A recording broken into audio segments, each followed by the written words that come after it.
संसद में चल रहे गतिरोध पर केंद्रीय गृह मंत्री अमित शाह ने बड़ा बयान दिया। शाह ने कहा, सरकार हर मुद्दे पर चर्चा को तैयार है, लेकिन विपक्ष सदन को चलने दे। इस पर नेता प्रतिपक्ष राहुल गांधी ने कहा कि पहले अमित शाह बताएं कि जंतर मंतर पर छात्रों पर गोलियां किसने चलवाई। उन्होंने आदेश दिया तो वो इस्तीफा दें। क्या कुछ बोले अमित शाह और राहुल गांधी, आपको सुनाते हैं।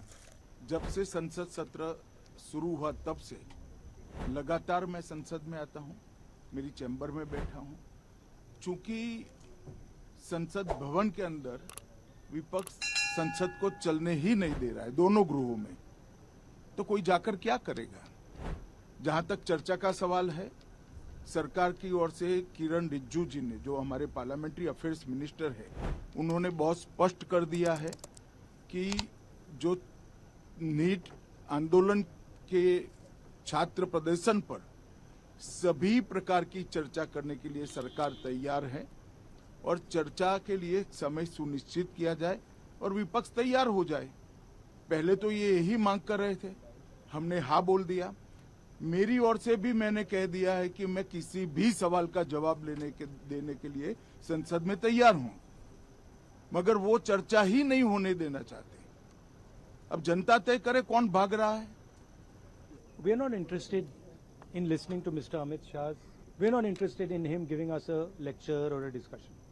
We are interested in one simple thing. And when I say we, I mean the younger generation of this country. Who shot those students? Who gave the order to shoot those students? Who blinded one of the students? Who shot one of the students in the ear? Who gave the order to beat the students with lathis, with nails? Who gave that order? That order was implemented by the Home Ministry. Delhi Police and RAC are both Home Ministry systems. Did Mr. Amit Shah give this order to shoot our children, or did he not?